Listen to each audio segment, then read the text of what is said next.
Padre, en el nombre de Jesús, Señor, te damos gracias en esta noche por la oportunidad de poder estar juntos y en tu nombre. Espíritu Santo, siempre tú tienes planes, propósitos, proyectos para nosotros. Te pedimos, mi Dios, ayúdanos a cumplir con las expectativas que tú tienes para nosotros. Ayúdanos, Señor, a entender cuáles son las formas, los planes, las maneras, Señor, en que tú quieres hacer las cosas. Y te doy gracias, Señor, porque tú eres quien con tu espíritu, con tu sabiduría nos guías a toda verdad. Gracias en el nombre de Jesús. Amén, amén y amén. Muy buenas noches tengan todos ustedes. El día de hoy es martes. Estamos a 28 de mayo del año 2024. Ya andamos muy cerca de culminar el primer semestre del año. Ya estamos acercándonos al tiempo de verano, las actividades que vamos a tener, de visitar gente, de establecer lazos y vínculos con otros, de terminar el ciclo escolar para los que estamos metidos en ese tipo de situaciones. Y seguimos hablando de libertad. Hemos dicho que este año íbamos a hablar de libertad y espero que no sea hasta el hartazgo, pero que cada cosa que estamos diciendo nos ayude a ver las cosas de una manera distinta y en el nombre de Dios. Hay una palabra que cuando yo era chico como que no la entendía tanto en la dimensión de lo que después como adulto, claro, uno entiende las cosas, y esa es la palabra tabú. Yo no sé si alguno de ustedes la ha usado en su lenguaje típico, tabú, y si me pudieran ayudar entonces para ir comenzando en esta clase con alguna descripción del término.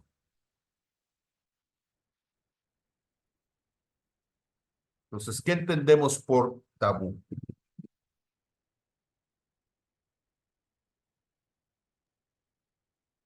Adelante, querido Fer. Algo de lo que no se debe hablar comúnmente, algo de que es hasta cierto tipo de resguardo, tipo secreto, se habla de esas cosas, pero eso es tabú, de eso no se habla, no se toca, eso se guarda aparte, eh, se le da hasta un contexto misterioso y Ujú. hasta no bueno. Ok, muy bien, gracias. Por ahí va la idea. Ahora, ¿de dónde surge esta clase? Surge de una cierta charla que estábamos teniendo Mili y yo, por aquí acaba de entrar Mili hace un momento, y es de poder hablar del elefante en la sala. No sé si Mili quisieras comentar un poquito este asunto del elefante en la sala.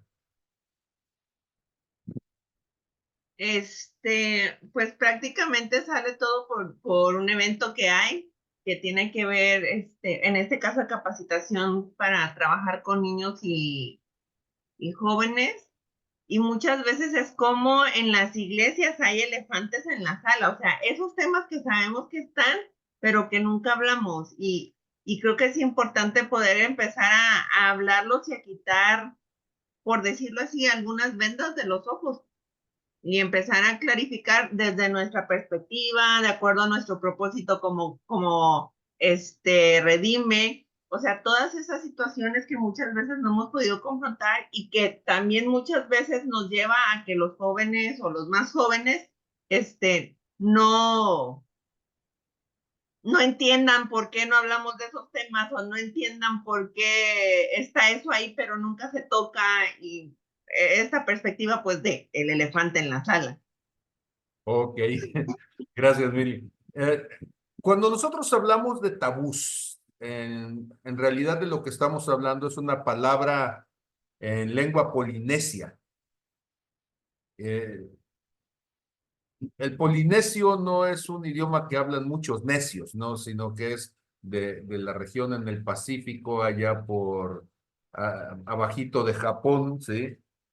El- junto a la India. Entonces, la zona polinesia, esta palabra tabú o tapú significa prohibido o sagrado. Ahora, tenemos que entender que son dos connotaciones muy distintas, porque algo sagrado es algo que pertenece a Dios y por pertenece a Dios merece respeto, merece honra, es algo de orden superior, pero cuando se está hablando de prohibido, muchas veces implica ese tipo de cosas, ese tipo de situaciones que son la ropa sucia, a veces en las familias, que son los temas incómodos. Yo no sé si ustedes, pero yo creo que todos tenemos una tía, un primo, un pariente incómodo.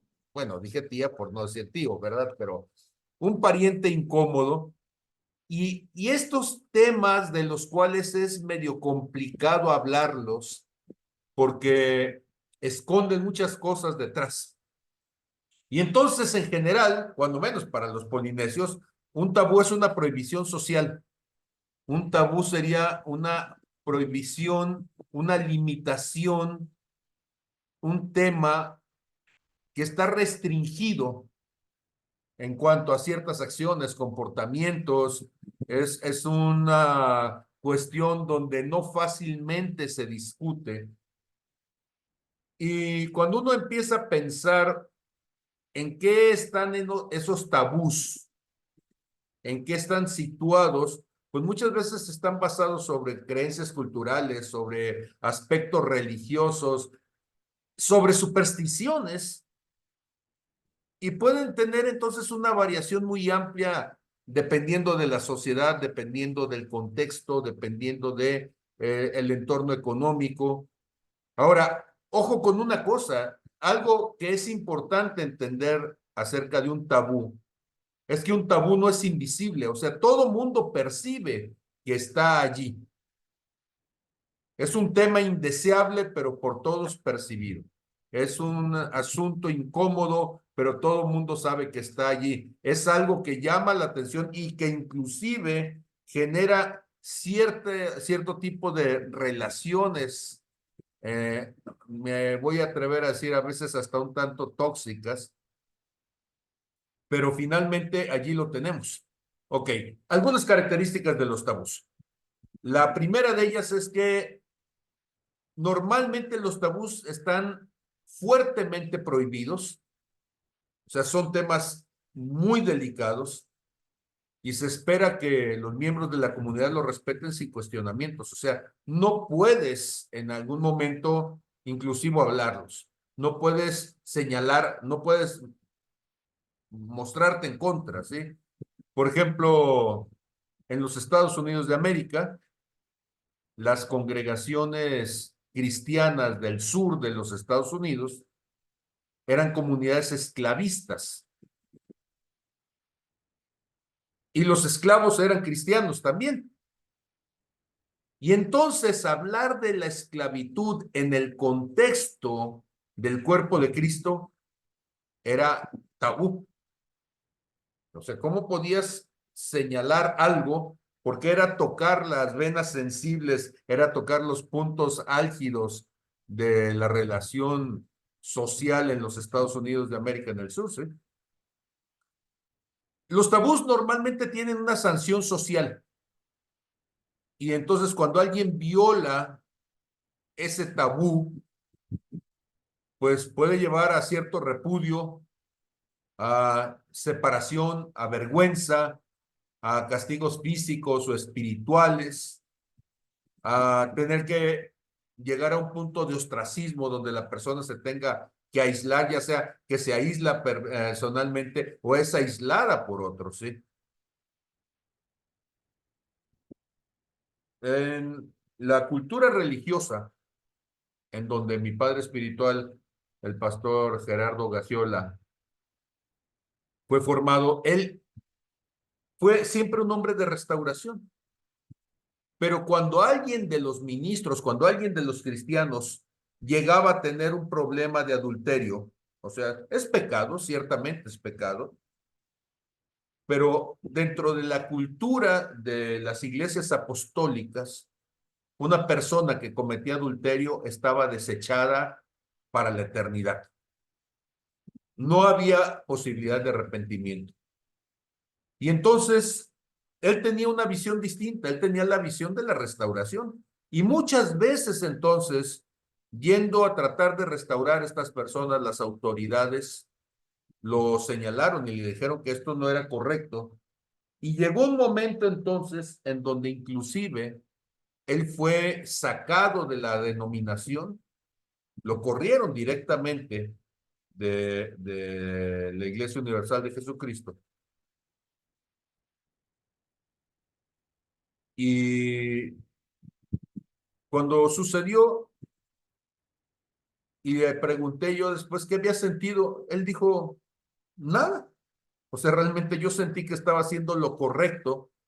Y cuando trató de él de hablar y de mostrarles que la actitud que estaban teniendo no era la adecuada, pues ellos lo trataron como se trata un tabú, ¿no? Dijeron, ese es un tema del que no vamos a hablar, creemos que está mal y simplemente no estamos en posición de discutirlo. Muchas veces los tabús se esconden en simbologías, en misticismos. Los envolvemos entonces en un halo de una apariencia sagrada, intocable, pero en el fondo solamente es una manera de, hasta cierto punto, esconder, ocultar algo que está sucediendo y que debería ser visto. Por ejemplo, la pederastía en el contexto de la Iglesia Católica, y no lo digo como alguien que está tratando de hacer leña del árbol caído, lo digo como alguien que estuvo en la Iglesia Católica y que estando dentro de la estructura, pues me di cuenta de que ese era un tema hasta cierto punto tristemente común. Pero tratar sobre la pederastía hace años, ahorita ya es mucho más fuerte el diálogo alrededor de ello, pero hablar de la pederastía era tabú. Tú no podías mencionar que alguien había sido violado porque eso era manchar el nombre de la iglesia, aunque en realidad lo que había manchado el nombre era el pederasta que había abusado de un infante, ¿sí?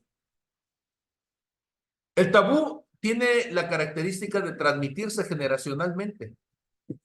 Y entonces de padres a hijos y de hijos a nietos y a bisnietos, y se van enraizando, se van integrando profundamente en la cultura, en las prácticas religiosas. Y estos tabús entonces nos llevan a tomar decisiones en cuanto a nuestra manera de conducirnos, ¿sí? Tienden a manifestarse de distintas formas y sobre todo en las iglesias, y esa es la parte que a mí me interesa, terminan influyendo profundamente en la vida de los creyentes.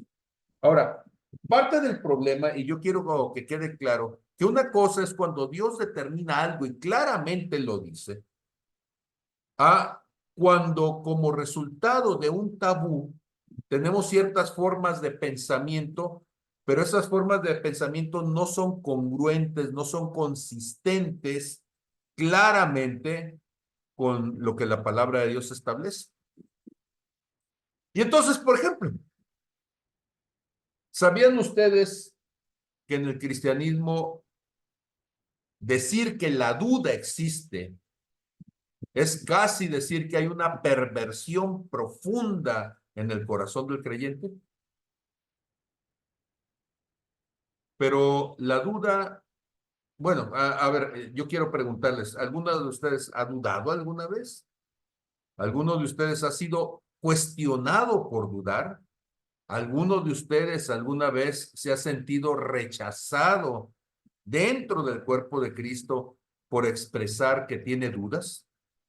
Y bueno, abro el espacio para la pregunta, porque entonces ese sería el primer tabú que me gustaría que empezáramos a irlo sacando a la luz.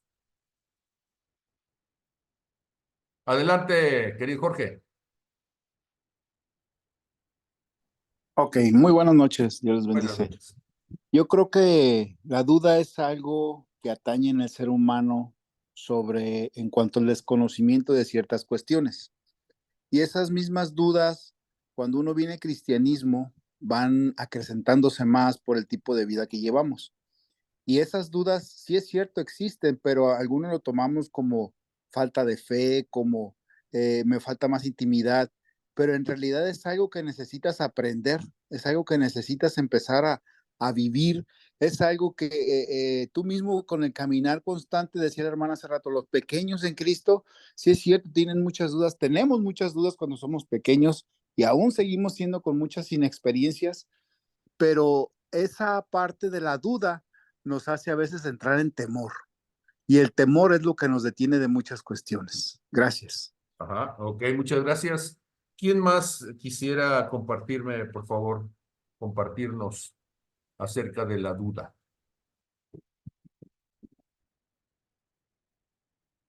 Adelante, Marcia, qué gusto tenerte por acá. Hola Paz, buenas noches. Buenas Pues aquí noches. ya voy a andar seguido, primero Dios. Sí, he tratado de ver las otras clases, pero bueno, me voy a poner al corriente y voy a entregar mi tarea y todo lo que nos dejó y todo esto, he estado al pendiente ahí. Creo que la duda definitivamente es como un ataque muy constante al ser humano, pero yo tengo una duda. Dentro de mi duda, la duda es,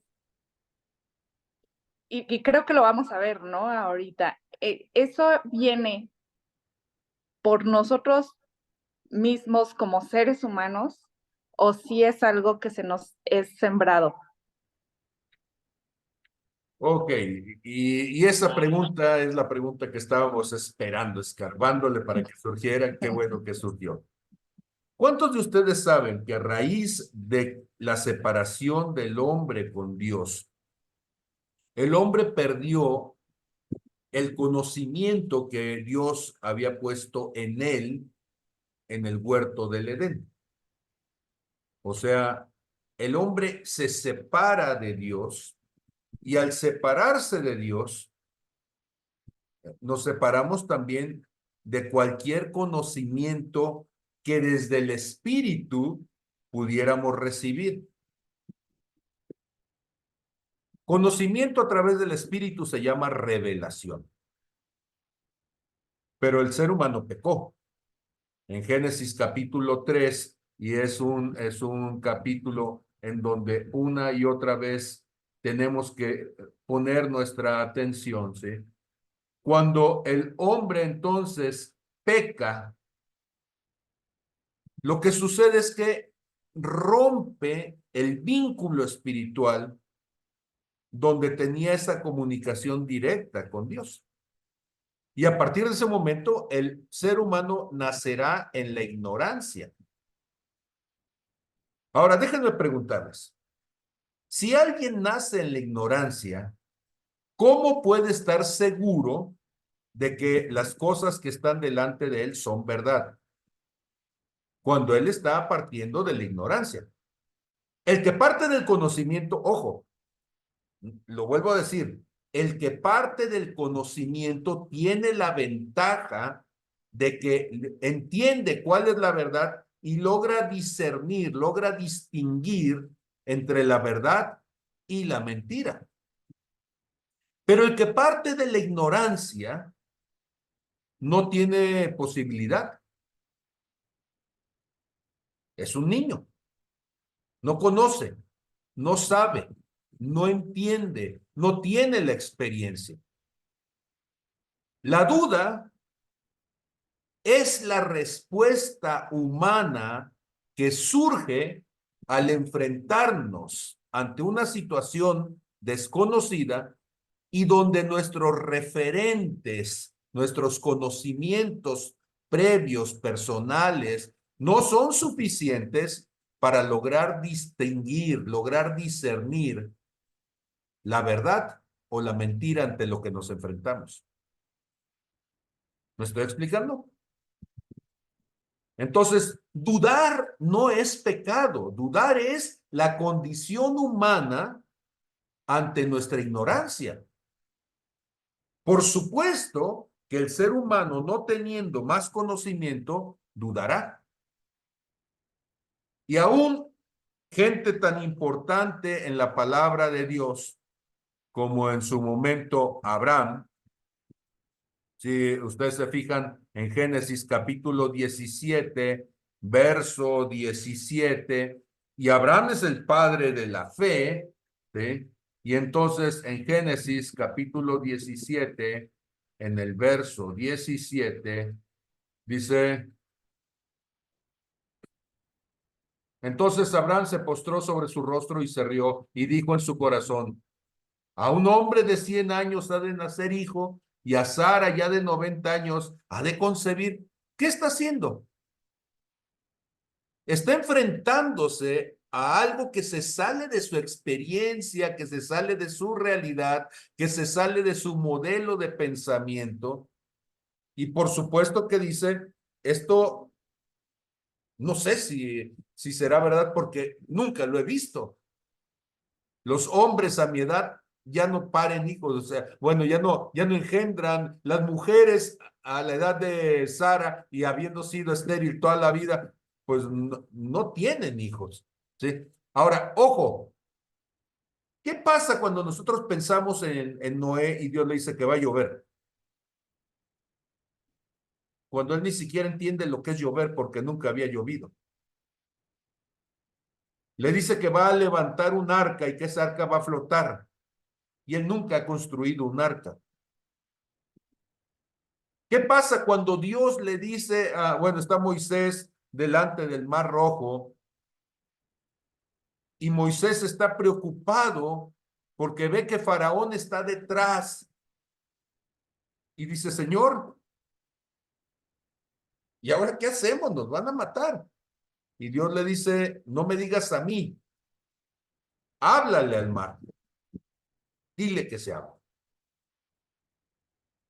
Noten ustedes que la duda inclusive la encontramos en el huerto de Getsemaní, donde Jesús le está diciendo, Padre, si es posible, aparta de mí este cáliz, pero que no se haga mi voluntad, sino la tuya. Lo que está expresando Jesús es duda. Ahora, no está expresando, y por eso tenemos que ser muy cuidadosos para poder hablar de estos elefantes de la sala, ¿no? Porque la gente tiene miedo a decir dudé. Jesús está dudando, está diciendo, lo que se viene adelante es terrible, es tremendo, va a ser doloroso, va a ser descarnado, violento. Y en ningún momento ofende a Dios decir, Señor, me siento inquieto. Señor, no me gustaría tener que pasar por eso, pero entiendo que esa es la manera de ser. Entonces, cuando nosotros entendemos esto, nosotros podemos entender por qué cuando en Hebreos se nos va a decir qué es entonces la fe. Hebreos capítulo 11, en el verso 1, vamos a tener entonces que nos dice pues la palabra que es la fe, la certeza de lo que se espera, la convicción de lo que no se ve. Es pues la fe, la certeza de lo que se espera, la convicción de lo que no se ve. Mi pregunta es, ¿qué hay antes de la certeza? Mi pregunta es, ¿qué hay antes de una convicción? Antes de la certeza es lo incierto. Antes de una convicción es la duda. Entonces, si creyéramos, si tomáramos por cierto esto que estoy diciendo, diríamos que la fe, que es la certeza de lo que se espera, antes de que haya fe, hay incertidumbre. Y la incertidumbre es esta condición humana de no poder tener todos los elementos para con ellos poder asegurar que algo va a suceder de una única manera. Eso se llama incertidumbre. O sea, ¿qué va a pasar mañana? ¿Lloverá? Y yo digo, bueno, pues ahorita por la temporada que es, seguramente no lloverá. Ahí no tengo incertidumbre. Pero hay cosas donde sí hay incertidumbre. ¿Qué va a pasar el día de las elecciones este próximo domingo? Y sobre todo con la cantidad de hechos inquietantes en la política de nuestro país. ¿Habrá algún estallamiento de violencia? Es posible. Hay áreas de nuestro país donde están en alerta.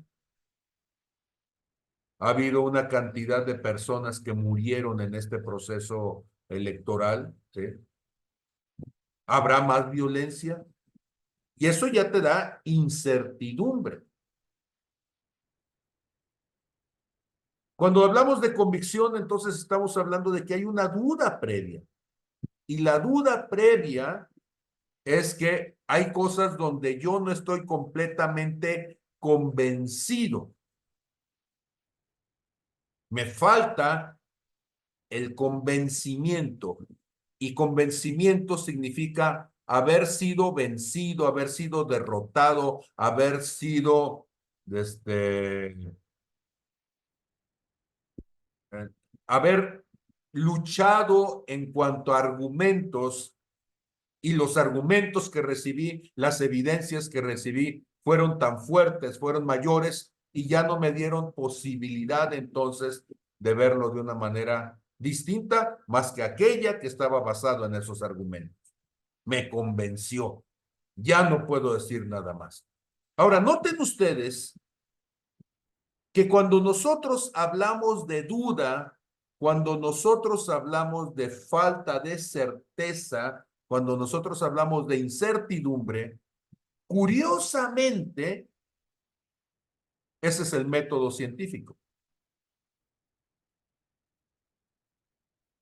Lo voy a volver a decir. Cuando hablamos de duda, cuando hablamos de incertidumbre, de lo que estamos hablando en realidad es de el método científico. ¿Qué se nos enseña a los que hemos pasado la vida en la ciencia? Aquí vemos algunos, y a lo que se nos enseña es a dudar. Y tú dices, ¿cómo es eso que se nos enseña a dudar?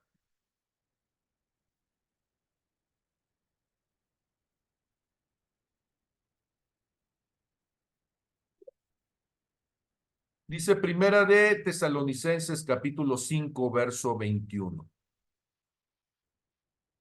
Y seguramente ustedes lo han escuchado.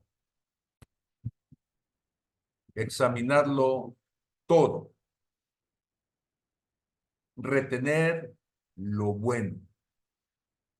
Examinarlo todo. A ver, ¿por qué examinas todo? Finalmente, si no dudaras, te lo comerías todo. Hace unos días estábamos hablando de filtrar, ¿sí? Y nos pusimos allí medios técnicos y algunos me dijeron que había estado muy densa la clase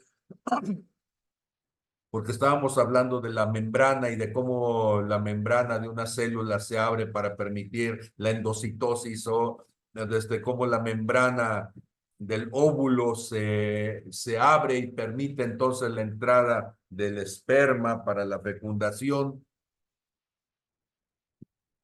Examinarlo todo significa no todo debería de pasar. No todo debería ser tomado como una verdad a priori. Y entonces, curiosamente, fíjense ustedes cómo es tan perversa esta doctrina, este dogma maldito, porque se le enseña a la gente a tragarse lo que le caiga, aunque se muera intoxicado. Y entonces decimos, ¿por qué el cristianismo no discierne?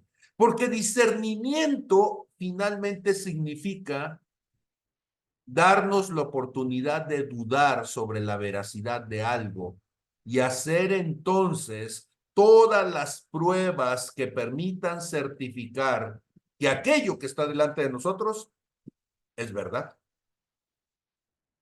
Y entonces sucede algo muy curioso. Los dogmas, que es una verdad a fuerzas, los tabús, que es algo prohibido, terminan siendo un velo que enmascara la actitud correcta que Dios espera de nosotros. Le hemos dicho a la gente, no dudes en la iglesia, cuando en realidad deberíamos decirle, está alerta a todo y mantente con una visión objetiva, alerta en el espíritu, discerniendo dónde está la verdad. No sé si estoy siendo suficientemente claro acerca de cómo los tabús nos vuelven entonces zombies espirituales. Porque el tabú es no cuestiones. Cuando la palabra nos dice examínalo todo, cuestiónalo todo, interrógalo todo. Lo voy a volver a poner. Examinarlo significa desmenuzarlo, significa desbaratarlo, significa cuestionar acerca de ello, significa exigir pruebas que validen su veracidad. Y entonces acabamos de viajar este fin de semana y siempre se me hace tan curioso cómo en los aeropuertos son más espirituales que en las iglesias. Porque en el aeropuerto tienen una puerta que tiene un sensor. Y si tú te metes con algo que es potencialmente nocivo, te lo quitan a la pasada. Pasan el sensor, la mochila, la maleta, te revisan si traes entonces algo de metal. Yo sé que no lo cargaría yo, pero ¿y qué con la porcelana? Yo siempre me he preguntado, ¿y qué con los cuchillos de porcelana? Porque eso pues no pita al momento de pasar, pero sí son armas punzocortantes importantes, ¿sí? ¿Qué con con las pistolas de porcelana, que también las hay, ¿sí? Y entonces, lo que estoy queriendo decir es que ellos lo examinan todo, dudan de todos. La semana pasada estuve en el penal de máxima seguridad del Rincón. Y me revisaron como unas 10, 15 veces antes de entrar, ¿sí? Una puerta, y bueno, yo decía, ya me revisaron en la puerta anterior, sí, pero la persona de la puerta siguiente decía, discúlpeme, mi trabajo es revisarlo. Y pasaba el siguiente y decía, discúlpeme, mi trabajo es revisarlo. Y yo digo, esa es espiritualidad, examinarlo todo.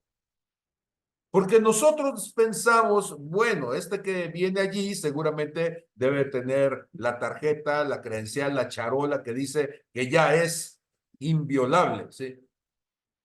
Pero por eso se escapan de la cárcel algunos, por eso se brincan las reglas y las leyes, porque no se examina todo. Y entonces en la iglesia, nosotros deberíamos de aprender y examinarlo todo. Ya Dios te dijo una vez y dice, sí, Señor, otra vez y otra vez y otra vez, dame testimonio de la condición del otro, del corazón del otro.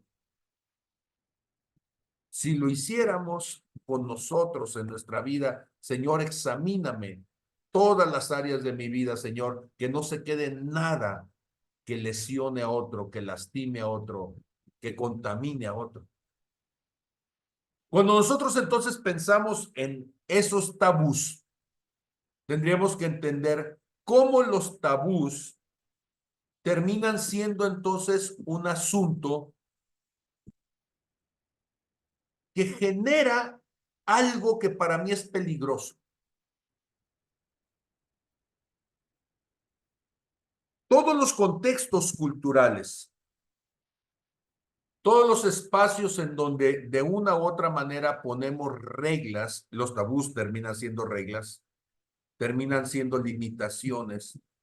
Lo que hacen entonces es establecer espacios de poder.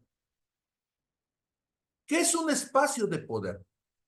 Un espacio de poder es una forma en donde una persona entonces, a partir de un tabú, ejerce poder sobre otros.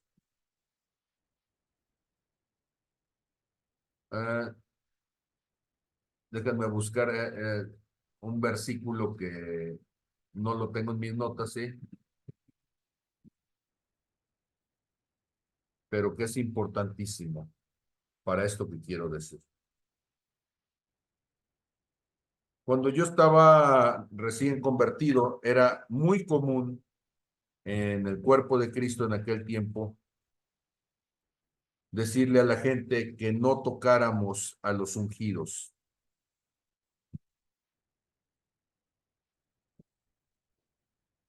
Y entonces, ¿cuál es el asunto? ¿Por qué no tocar al ungido? Ahora, yo sé que estamos hablando, sí.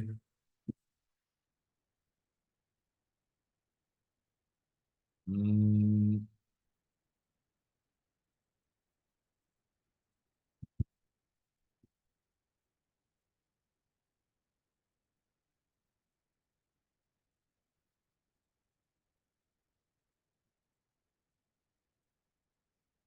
Primera de Samuel, capítulo 26, verso 9, dice, y David le respondió a Abisaí, no le mates porque ¿quién extenderá su mano contra el ungido de Jehová y será inocente? Ahora, yo entiendo que está diciéndole, no mates a Saúl. Pero con este versículo, muchas veces, ministros que no estaban viviendo de la manera correcta, siempre estaban diciendo, no toques al ungido. No toques al ungido, ¿sí? Porque cuando tú tocas al ungido, te opones a Dios. Pero tengo un problema. Y el problema es que sé algo de hebreo y sé algo de griego, y eso es un problema tremendo. Porque mashka en hebreo es ungir, y de ahí viene la palabra, ¿sí? Mesías, el ungido. Y el ungido no es el pastor, el ungido es Cristo. Cristos, de hecho Jesús, el Cristo, Cristos en griego significa el ungido. Y una vez más, Jesucristo es Jesús el ungido. Y entonces tomamos una palabra que es característica del llamado de Jesús, del ministerio de Jesús, y la convertimos en un tabú para que los baquetones se escondan detrás de ella y no sean señalados y no les sea reclamada su manera perversa de vivir. Y si una oveja entonces cuestiona y dice, oye, ¿por qué te estás portando de esa manera? El otro va a decir, no toques al ungido, porque no podrás tocarlo y no ser entonces responsable delante de Dios. Entonces, este tipo de cosas, estos tabús donde nosotros de repente empezamos a ser controlados, manipulados, empiezan a generar una limitación en el crecimiento espiritual y personal, porque la persona está discerniendo que algo no está bien y le están diciendo, no, no es cierto, eso que estás diciendo no es verdad. Y mutilan, castran la sensibilidad espiritual de quien está desarrollándose como creyente y le quitan entonces la posibilidad de discernir lo que Dios está hablándoles, ¿sí? Terminan limitándolos en su desarrollo como personas, como ministros, en el crecimiento de su unción, en su empoderamiento espiritual, ¿sí? Comienzan a generarse miedos y entonces la gente tiene miedo de que por decir algo que su espíritu está diciendo es incorrecto, venga una maldición sobre ellos. Y entonces se les enseña en el cuerpo de Cristo a los creyentes que si tú no te sometes ciegamente a quienes detentan la autoridad, entonces tú serás maldecido. Y las personas empiezan a creer un conformismo. No crecen, pero dicen, bueno, ya ni modo, o sea, a mí no me tocaba, seguramente a los demás sí, y se vuelven entonces anodinos, estúpidos espiritualmente, ¿sí? Las personas se sienten obligadas a tener que seguir ciertas normas y prácticas, pero no entienden su valor, y no entienden su valor porque han vuelto infructuosa la palabra, y ahora la palabra ya no da fruto, ahora ya no hay discernimiento, ya no hay profecía, ya no hay milagro, porque fueron castrados, ¿sí? Y todo eso se convierte en un obstáculo para estar innovando, para estar renovando al cuerpo de Cristo, para estar enfrentando al pecado, para estar transformando la condición miserable de la congregación. Y eso impide la adaptación y evolución de nuestras prácticas religiosas. Nos quedamos entonces con dogmas que son inexplicables porque no fuimos capaces de desechar lo que no servía, ¿sí? Entonces, este entorno cultural del que estamos hablando se convierte en un campo vicioso, un campo tóxico para la espiritualidad y que va a limitar entonces el desarrollo de los creyentes en Cristo. Decíamos, es malo dudar, es malo señalar, es malo preguntar, es malo confrontar, sí, porque todas esas cosas, si se hicieran, revelarían la perversidad de quienes tienen tales acciones. Y como a los niñitos nos cansa que el chiquillo pregunte y le decimos, no preguntes, cállate, calladito te ves más bonito, ¿eh? Aunque eso te vuelve inútil. Y entonces es fundamental cuestionar, es fundamental discernir, examinar, desbaratar las prácticas religiosas que tenemos, estas prácticas culturales para, como decía Primera Tesalonicenses 5:21, retener aquello que sea verdaderamente edificante y que sea conforme a la voluntad de Dios. Y entonces alguien va a decir, hermano, es que usted quiere romper la cultura de la iglesia. No quiero romper la cultura de la iglesia, quiero romper la cultura del mundo que se ha metido a la iglesia.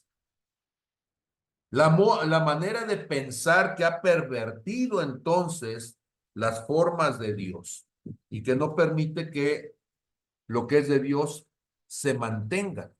Dice Romanos capítulo 2, en el verso 2. No os conforméis a este siglo, sino transformaos por medio de la renovación de vuestro entendimiento, para que comprobéis cuál sea la buena voluntad de Dios, agradable y perfecta. Cuando dice no te conformes, significa no te hagas a la forma, no te hagas al modo, no te ajustes a la manera de pensar, no te amoldes al entorno cultural, sino que te transformes. Pero ¿qué significa quedarse entonces en esta conformación cultural? ¿Sí? Porque cuando nosotros pensamos, ¿sí?, en esto, lo que estamos diciendo es amoldarte. Amoldarte. Yo no sé si ustedes lo han pensado en algún momento. Los seres humanos somos La palabra en griego es plástico.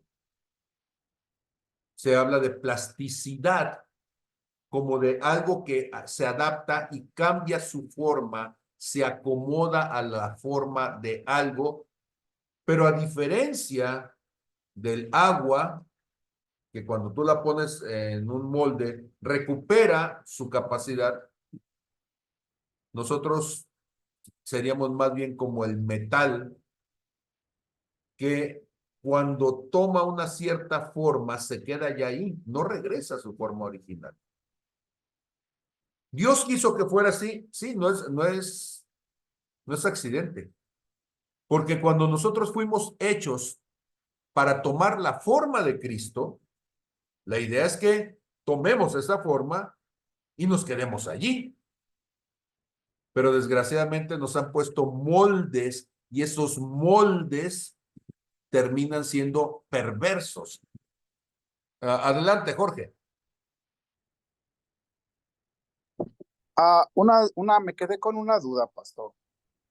Yo sé que muchos hemos empleado la religión para cubrir muchas acciones, pero me quedé con la duda de Samuel, creo que comentó que era qué, primera de Samuel, ¿verdad? 24. Me quedé con una duda. Ahí en esa parte de la palabra, digo, porque nosotros pues nos basamos en la Biblia Reina Valera, ¿verdad? Y sí nos falta estudiar más para tener más conocimiento. Pero en esa parte habla David que dijo a sus hombres: Jehová me guarde de hacer tal cosa contra mi señor, el ungido de Jehová, que yo extienda mi mano contra él, porque es el ungido de Jehová.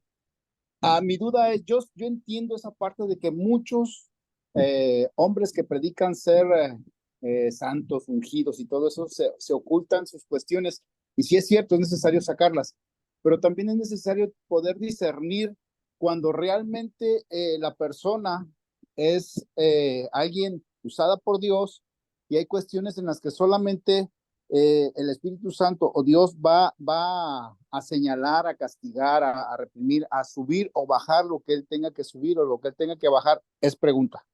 Gracias. Sí, ahora, no me refiero que nuestra posición, no somos jueces de nadie.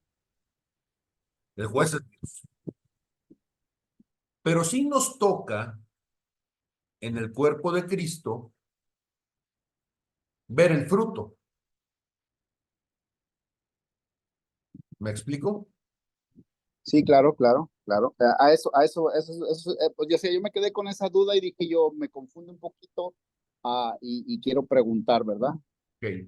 Pensemos, por ejemplo, en Primera de Timoteo, capítulo 3. ¿Qué es lo que vamos a encontrar allí?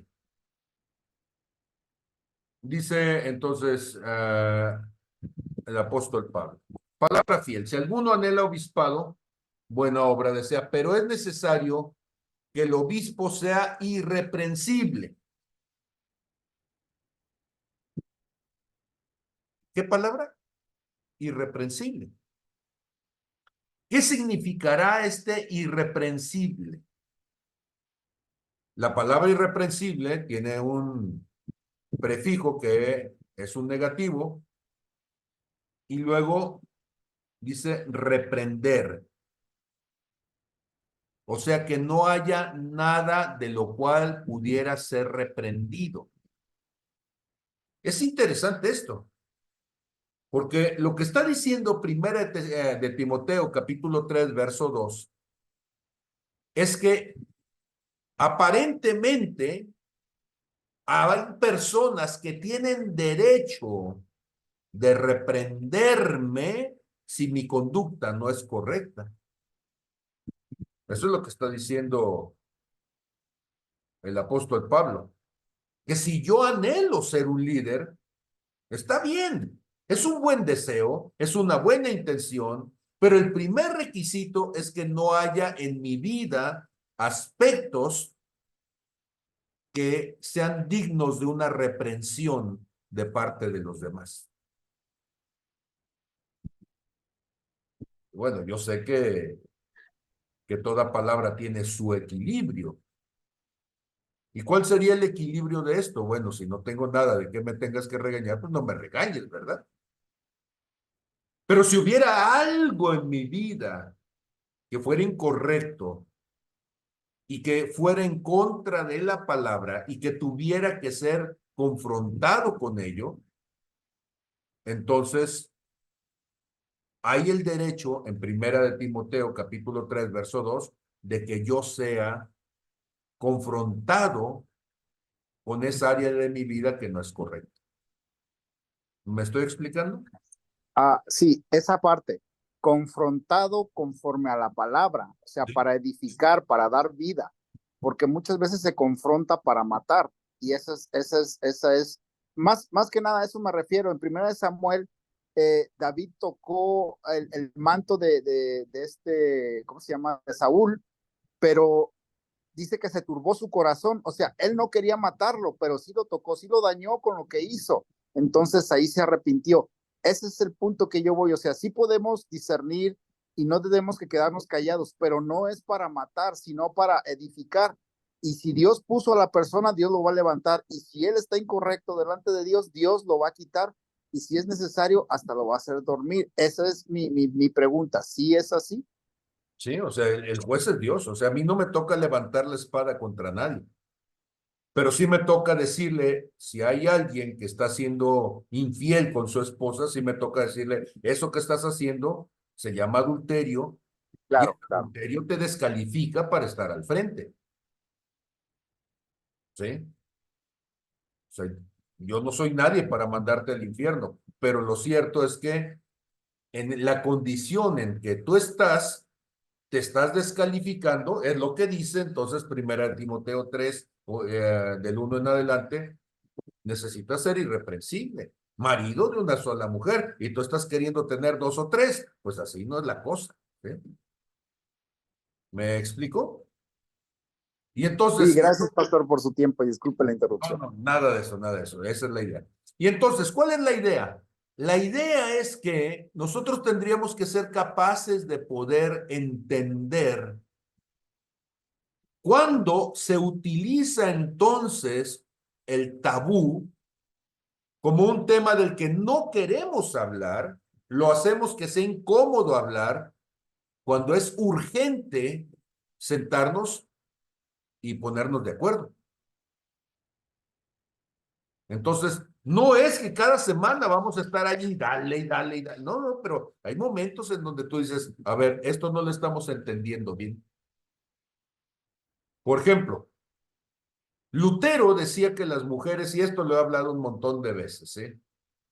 Él decía que las mujeres no debían de enseñar, porque las mujeres tienen las caderas amplias y los hombros delgados, y los hombres tenemos los hombros amplios y las caderas delgadas, y algunos la panza más grande que los hombros, sí, pero no lo toma Lutero como punto de referencia.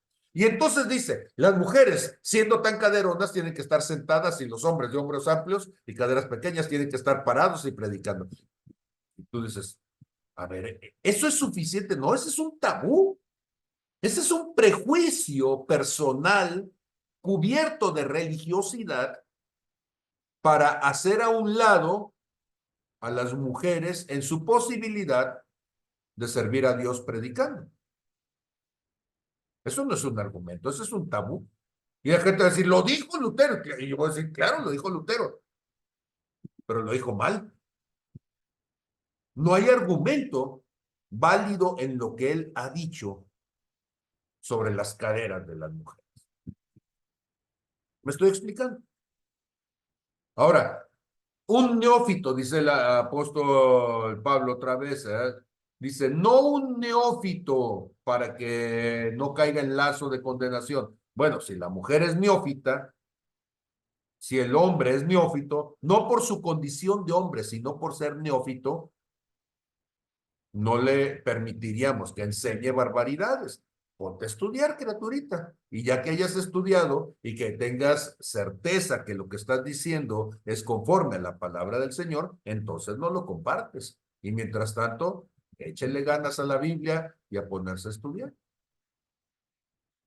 Entonces, la iglesia se está llenando de tabús.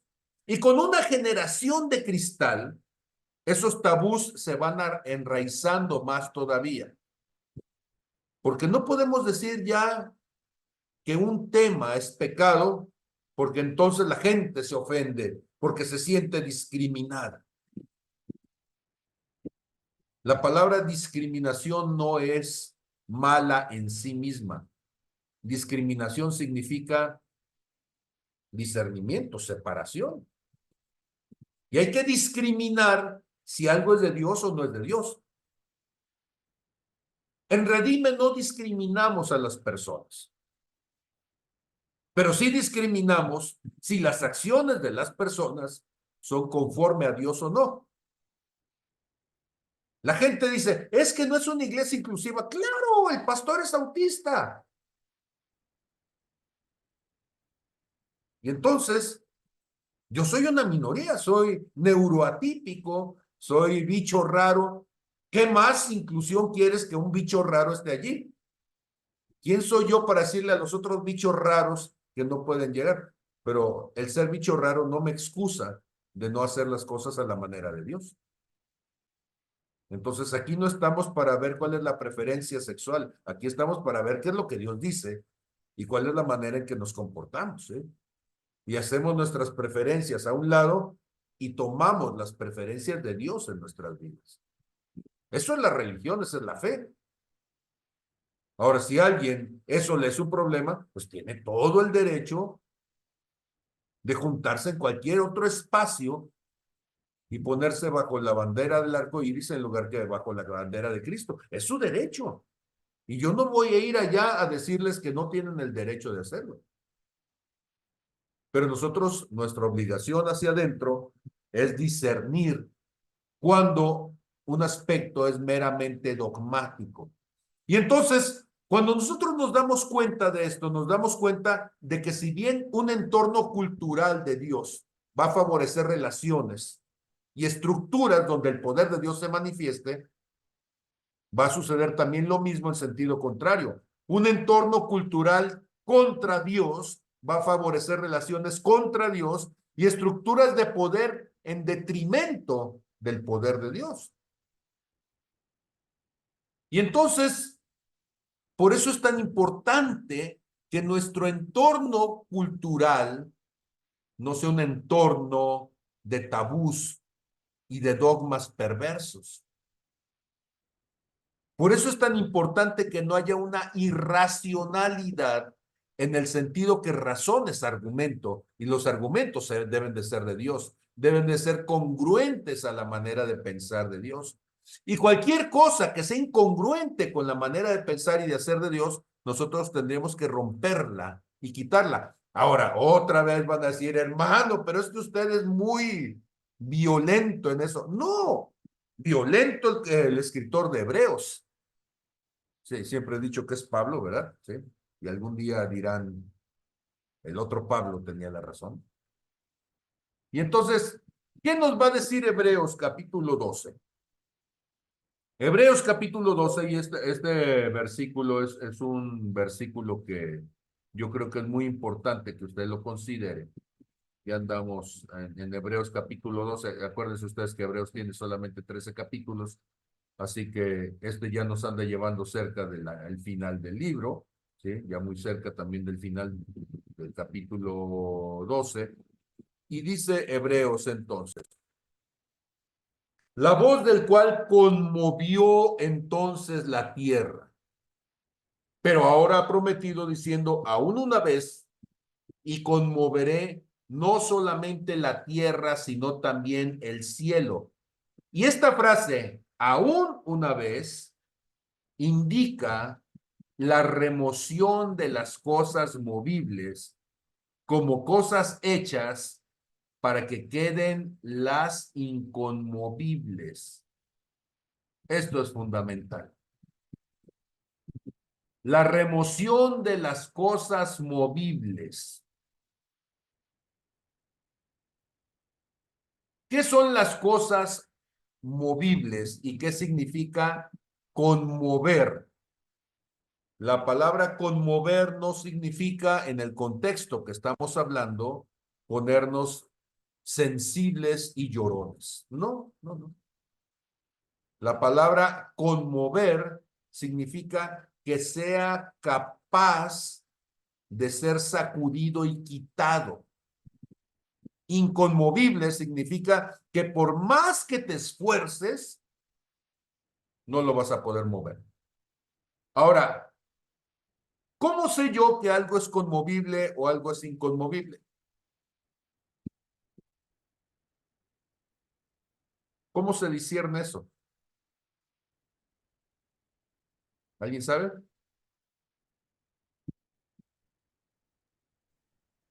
Si pasa la prueba del fuego. En los laboratorios de temblores lo que hacen es sacuden a todo. ¿Qué es lo inconmovible? Lo que no se cayó. La sacudida es pareja y es violenta, ¿sí? Si usted piensa que 9 grados Richter, de hecho, el límite son 10, ¿sí? Pero si uno piensa que 10 grados Richter es mucho, espérese el trono blanco, ¿sí? Porque eso va a ser una sacudida que nos va a dejar, ¿sí? Sin cáscara. Todo lo que se pueda caer, tiene que caer. Y entonces, fíjense ustedes, ¿qué es la duda? La duda es conmoción, sacudida. La duda es un enfrentamiento profundo, un golpeteo constante, una batalla intensa a todo lo que se pueda remover en tu vida. Imagínense ustedes qué golpe tan profundo recibe un hombre llamado Abraham cuando Dios le dice que sacrifique a su único hijo. ¿Habría duda en su corazón? Debió de haberla, debió de haberla. Y él estaba entonces diciendo, Señor, pero es mi único hijo, pero ¿cómo lo voy a matar si tú me lo diste? Y llega un momento en donde dice, está bien, Señor, lo voy a hacer. Y cuando ya lo va a hacer, su determinación es tal que entonces el ángel ya le dice, detente. Dios no quiera, Dios no quiere que mates a tu hijo. Dios lo que quiere es que enfrentes la duda. Ahora, ojo con esto, la duda no es para matarla. Las dudas no se matan. La duda es para desnudarla. Y no estoy queriendo sonar erótico. Lo que estoy diciendo es que hay detrás de tu duda.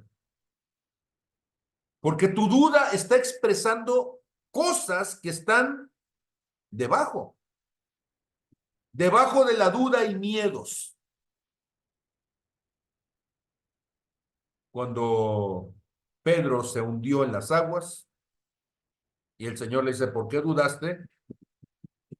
¿Cuál fue la respuesta? Porque tenía miedo. Vio la ola que venía. Y era lógico, si él era un hombre de embarcación, alguien diría, ay, pues si es que no sabía, ¿cómo no? Pues él conocía las olas y él conocía que una ola de ese tamaño podía hundir una barca y podía matarlos, ¿sí? Y él cuando está viendo la ola de ese tamaño, sale el marinero que ya le han tocado 3, 4 arrastradas y dice, Señor, esta nos va a matar. ¿Por qué dudaste? Porque tuve miedo de mis experiencias pasadas. Pero el joven rico no tuvo miedo. Cuando el Señor le dijo, ve y da todo lo que tienes y entrégalo a los pobres, ¿por qué dudó? No era miedo, era avaricia. No quiso desprenderse de aquello que él tenía.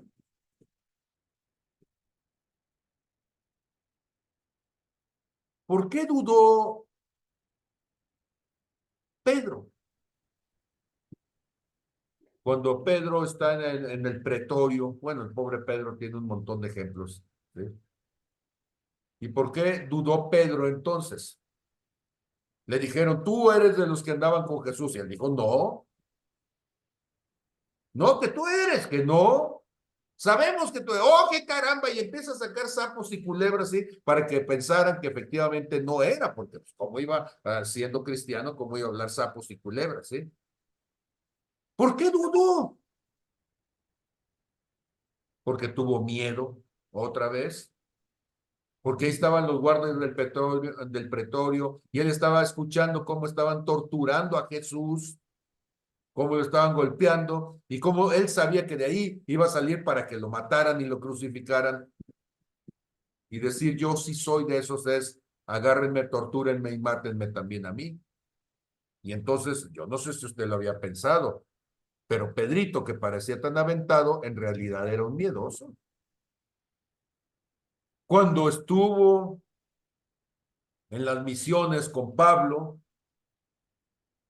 y que Pablo estaba con los gentiles, Pedrito llegó y los primeros días anduvo con los gentiles, sí, pero cuando llegaron los de Jerusalén, que eran judaizantes, y se dieron cuenta de que Pedro estaba allí, Pedro en lugar de ir ya con los gentiles, ya nada más se quedaba con los judaizantes, tenía miedo de ser señalado. Porque él era el Pedrito que había caminado sobre las aguas, que había estado con el Señor. Sí, pero el miedo lo hacía chiliquis, y era bien chiliquis.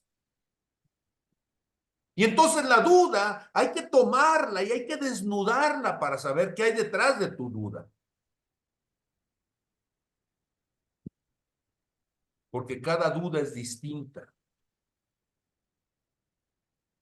Y hay que vencer lo que está sosteniendo esa duda.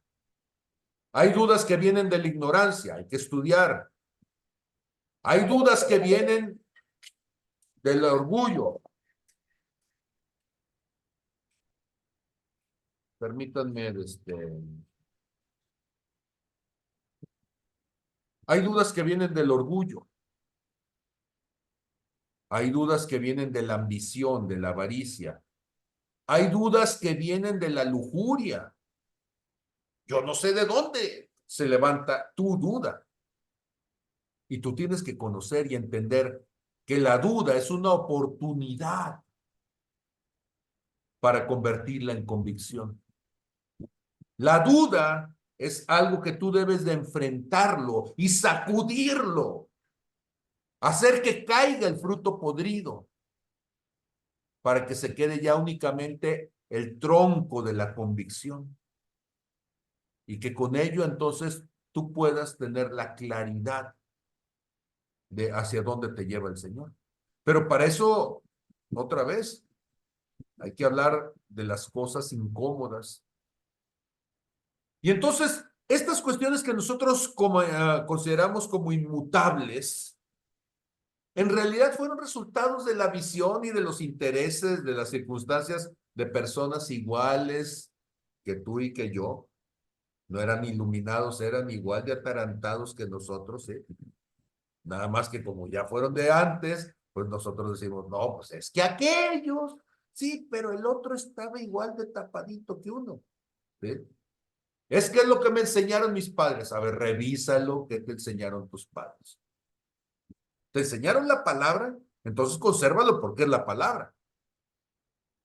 Pero si lo que te enseñaron fue que lo que te enseñaron para esconderse, para controlar, pues entonces permite que Dios lo remueva.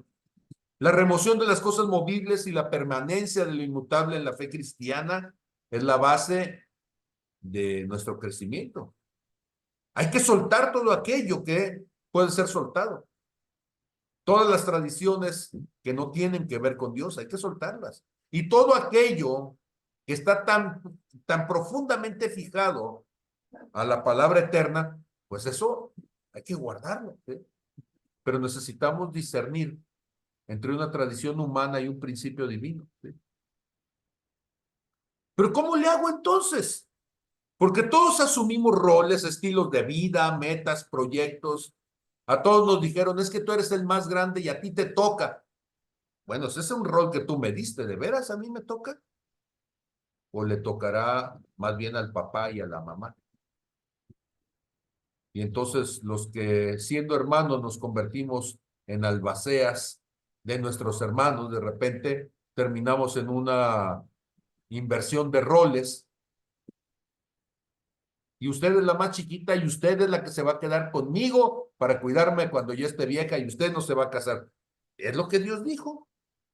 Porque Jeremías 29:11 dice, porque yo sé los pensamientos que tengo acerca de ustedes, dice el Señor, pensamientos de paz y no de mal, para darte el fin que tú esperas, lo que tú anhelas.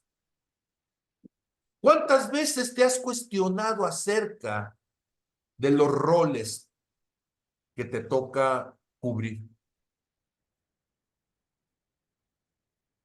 Tenemos un dogma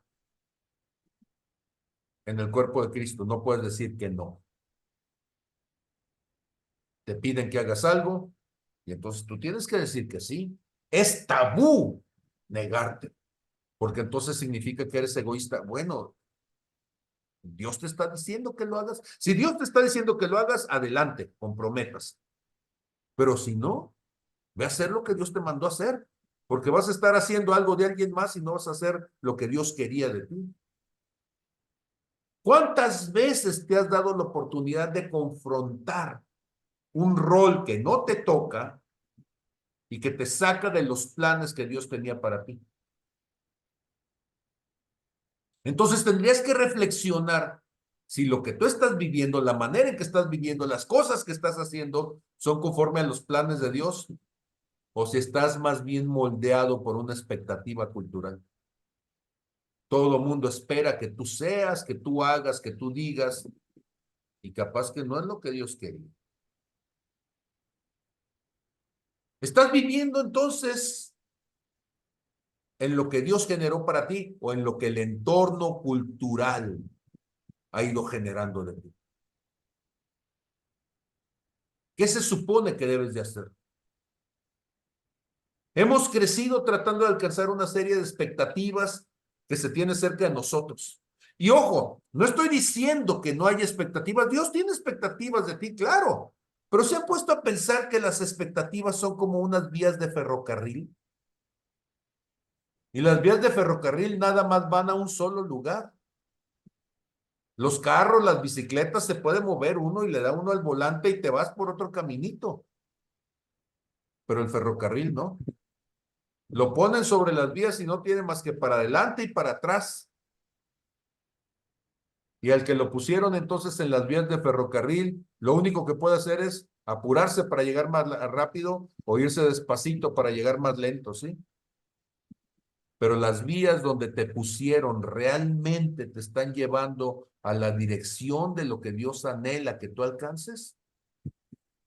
¿O te pusieron unas vías que van en contra de lo que Dios quería de ti? Porque unas vías, unos estilos de vida, unos roles impuestos por una cultura que no es de Dios, puede desviarte de tu propósito divino. Por eso es necesario que reexamines tu vida a la luz de la dirección de Dios. Siempre estamos queriendo suplir las necesidades de lo que hay alrededor, porque hace falta que alguien lo haga, pero realmente tú eres la persona que deberías de estarlo haciendo. ¿O te estás embarcando en algo que por no ser tu llamado te está volviendo en un metiche y en un estorbo para el que sí tenía que estar? Y entonces es un tabú decirle a la gente metiche en la iglesia. Y hay un montón de gente metiche, metiche, metiche. Y el metiche está metido en lo que no debe y no deja que el que sí debería estar haga lo que tenga que hacer. Pero también es un tabú decirle a la gente que es incongruente porque se va a ofender. Y entonces la gente es incongruente y pasa su vida fuera del lugar, haciendo otras cosas porque no le podemos decir, ponte a hacer lo que tengas que hacer. Pues, ¿cómo la ven con eso? ¿Cómo la ven con eso? Me van a decir entonces, sí, pero ¿cómo le hacemos para saber si estamos haciendo lo correcto? Génesis 1:26. Hagamos al hombre a nuestra imagen, conforme a nuestra semejanza. Pon la imagen de Cristo, así como los chiquillos en la pared cuando ponen la regla, y párate y di, ¿cuánto me falta para llegar? Y no, pues, dice uno, pues ponte a crecer en donde tienes que crecer, ¿sí? ¿Cómo sé si estoy en una convicción o solamente estoy en la duda? Fíjate en la plenitud. La duda siempre genera un sentido de vacío. Cuando tú vences la duda, hay convicción y hay plenitud interior. La duda te genera un sentimiento de frustración, de falta de realización, de infelicidad. Pero cuando vences la duda y cuando estás haciendo ahora sí lo que tienes que hacer, te sientes feliz, te sientes realizado, te sientes que estás alcanzando el propósito de lo que Dios quiere para ti. Aunque quizás los demás no lo entiendan, tú lo entiendes, ¿sí? ¿Cómo sabes tú que ya superaste la duda? ¿Sabes? Una persona que vive en duda siempre vive haciendo las cosas porque tiene que. Tiene que. Entonces, ¿cómo es que eso tiene que ver con la duda? Sí, porque una persona en la duda se aferra para tener cuando menos algo de certeza, se aferra a la obligación externa. Por eso la gente dice, el que obedece no se equivoca. No, no, el que obedece lo que significa es que sus dudas las está escondiendo debajo de una apariencia de humildad que no lo es. En realidad es cobardía porque sabe que no debería de hacer lo que le están obligando a hacer, pero él se esconde debajo de la obediencia. La obediencia humana siempre esconde un hálito de perversidad. La obediencia a Dios siempre te lleva a la transparencia y a la valentía. Y entonces, cuando tenemos convicciones, cuando tenemos identidad y nos sentimos realizados identitariamente, entonces tú estás haciendo lo que la convicción de Dios ha puesto en tu corazón. Estás caminando a la manera de Dios.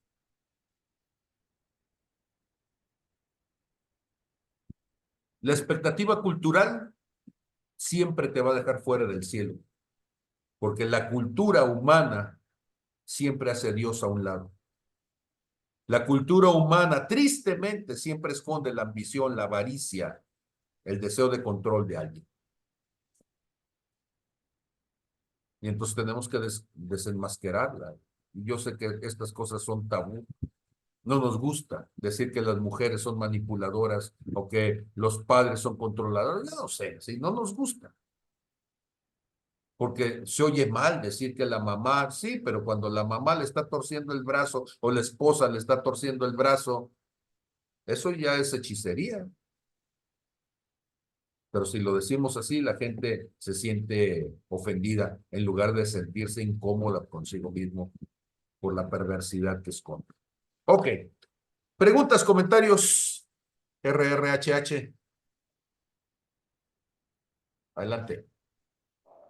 Solo quiero compartir el resultado de la plática previa donde sale este tema y lo de hoy y escribí lo siguiente. La duda te impulsa a buscar. Buscar te lleva a discernir.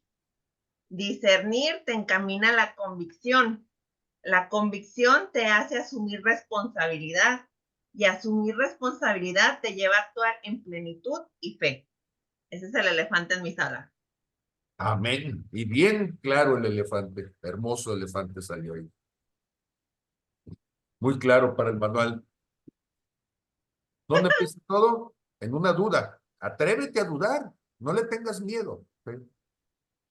Hermano, eso no es de Dios. No, lo que no es de Dios es quedarte en la duda. Hay que empezar por allí y vencerla. Jorge Romano. Pues aún más dudas todavía. Cuando en esa convicción tú sigues caminando pero aún hay duda. ¿Se esconderá temor atrás de la duda o es la duda de fallar en lo que Dios te está encaminando? Por eso hay que desnudar la duda. O sea, tú no puedes caminar eternamente con la duda. La duda es para que reflexiones y para que veas cuál es el motivo detrás.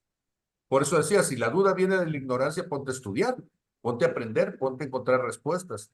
Si la duda viene del miedo, identifica cuál es el miedo. El miedo es una herida, sana la herida. ¿Sí? No podemos perpetuar la herida. Ups. Dicho amablemente, ¿sí? Ya ponle casa a tu herida, ¿sí? Ya va para crear heriditas, ¿sí? Pues ya tienes años. Ya hay que cerrar esas etapas, ya hay que... Gracias, pastor. Dejémoslo allí, ¿verdad? Ok. Adelante, Marcia.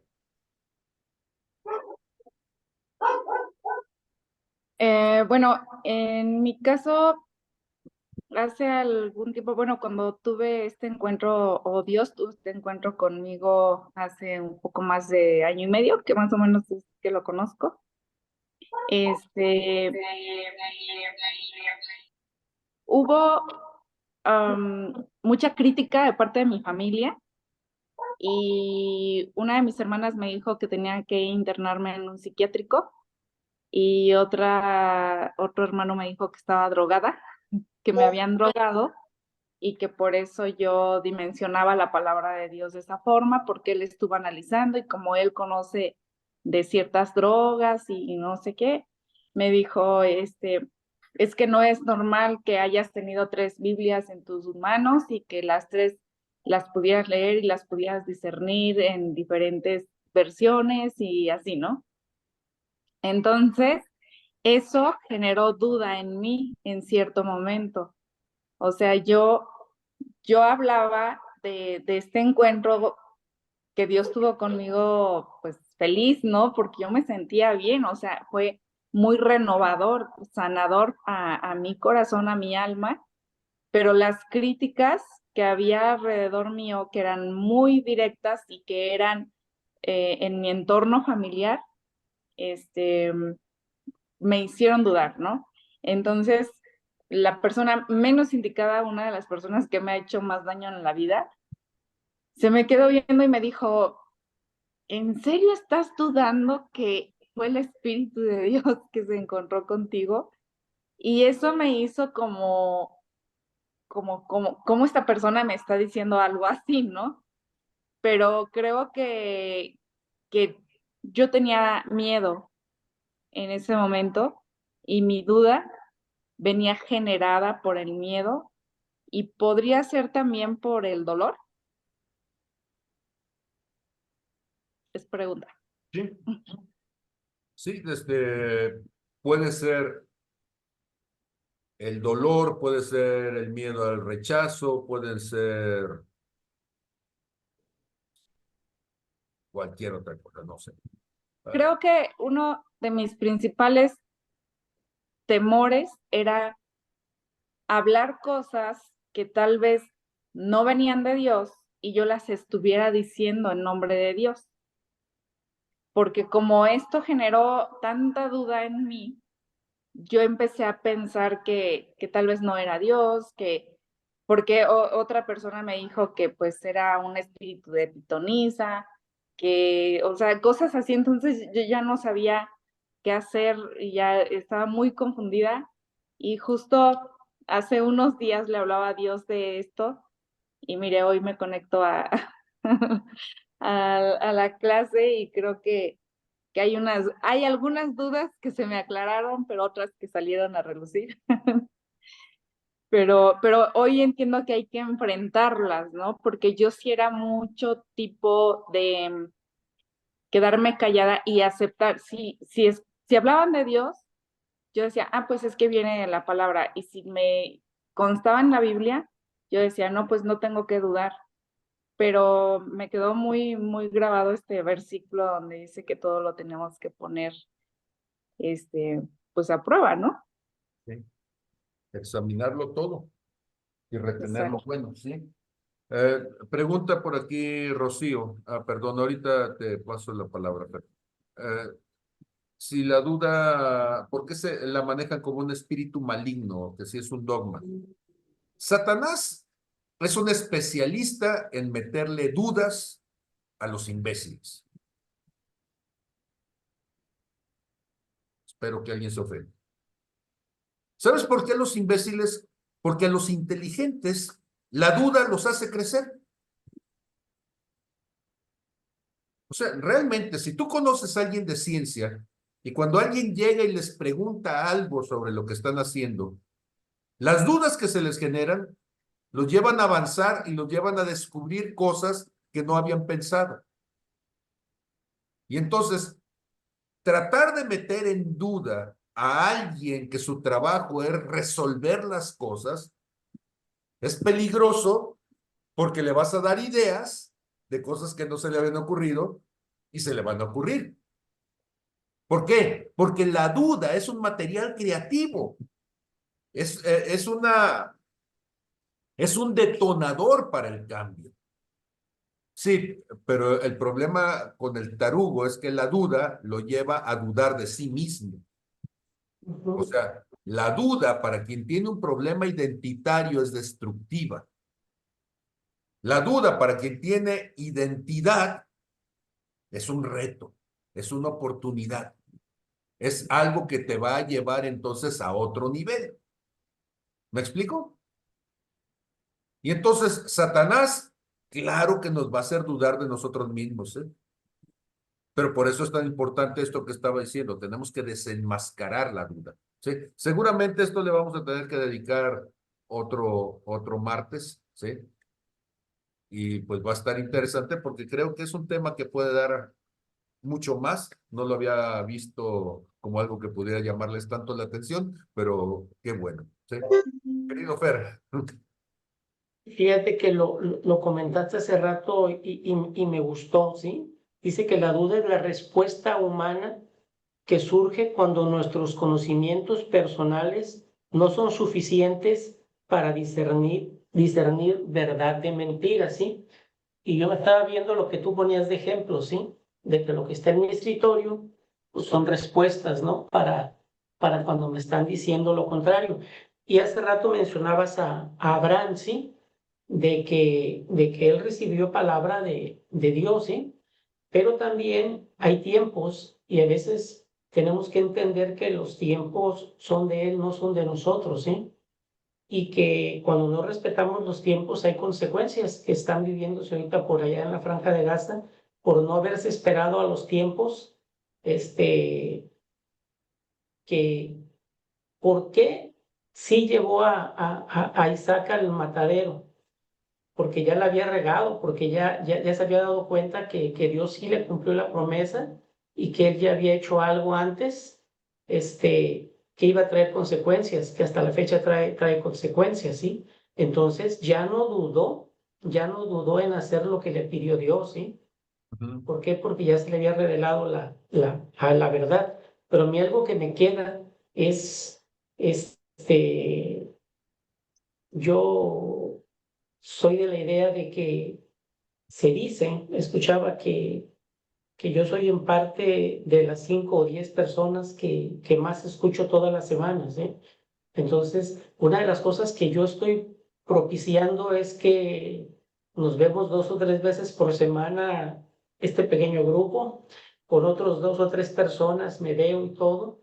He retirado mucho de la basura y de la toxicidad de mi vida y todo, porque voy encaminándome y todo, ¿sí? Porque hace 3 años, 4 años me dijeron que a espadazos me tenía que enderezar y que se afilan las personas a espadazos y todo eso, y que estos tabús, yo me acuerdo que me dijiste claramente que a los compañeros que viera la manera de hablar, pero suavecito, pero a veces no tan suavecito, porque entre nosotros nos tenemos que sacar filo, porque nos tenemos que ayudar para no perder el lugar que Dios nos dio y no perdernos y creerle al enemigo, ¿sí?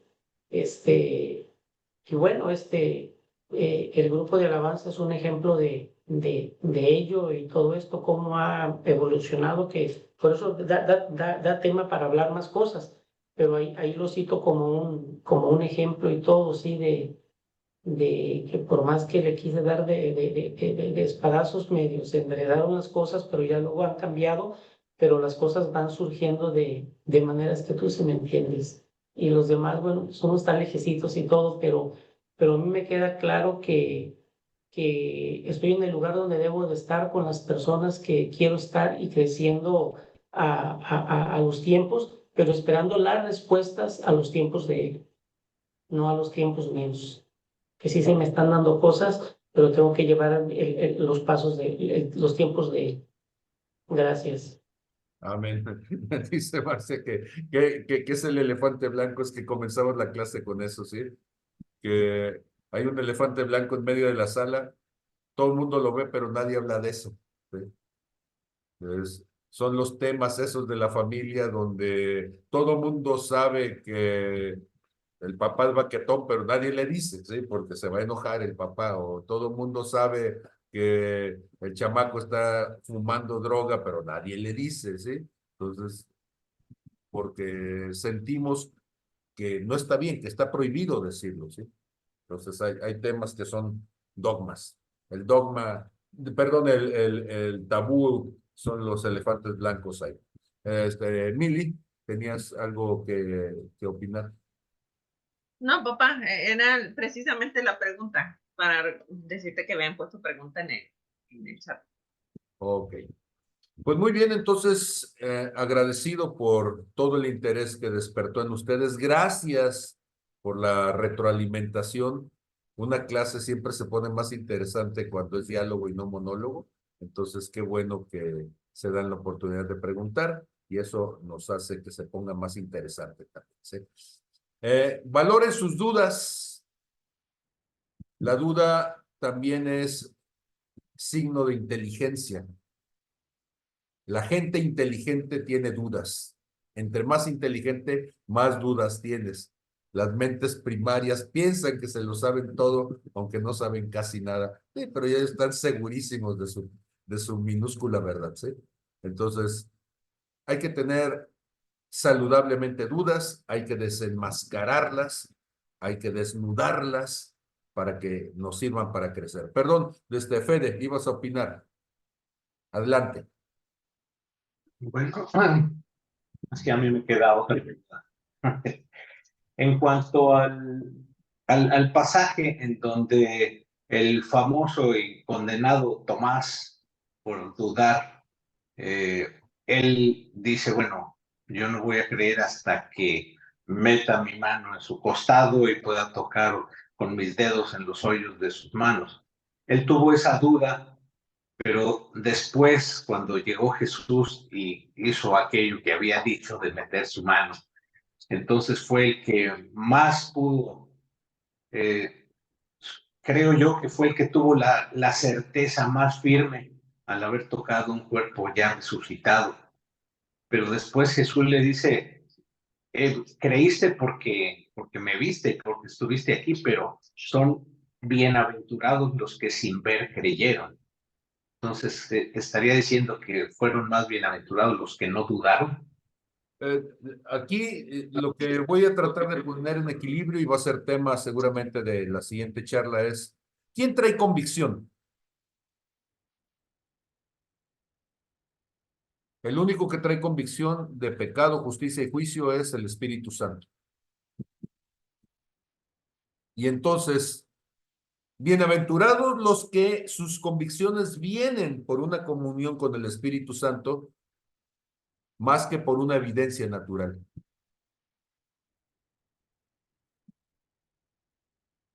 ¿Sí? El problema no es la duda, es qué te quita la duda. Hay gente que la única manera de que le quiten la duda es con una cuestión tangible, pues curiosamente ellos al final van a ser más engañados, porque Satanás saldrá y hará un montón de cosas para engañar a uno de los escogidos. ¿Sí? La única forma en que se quitan las dudas profundamente, y lo digo como alguien formado para ver las cosas naturales, es cuando el Espíritu Santo te lo quita. ¿Sí? El que trae convicción de pecado, justicia y juicio es el Espíritu Santo. Hay que buscar tener entonces más comunión con el Espíritu Santo para que no tengamos que acudir a las señales físicas, sino la convicción espiritual. ¿Sí? Pero ese va a ser un buen tema para nuestra siguiente charla. Ok, entonces les dejo, son las 10:14 y siempre es bueno terminar a una cierta hora para que eso permita que sigamos con nuestras vidas y quehaceres. Dios les bendiga y estamos pendientes. Sigamos trabajando en nuestras dudas. Se compartan sus dudas para la siguiente semana. Ok. Amén.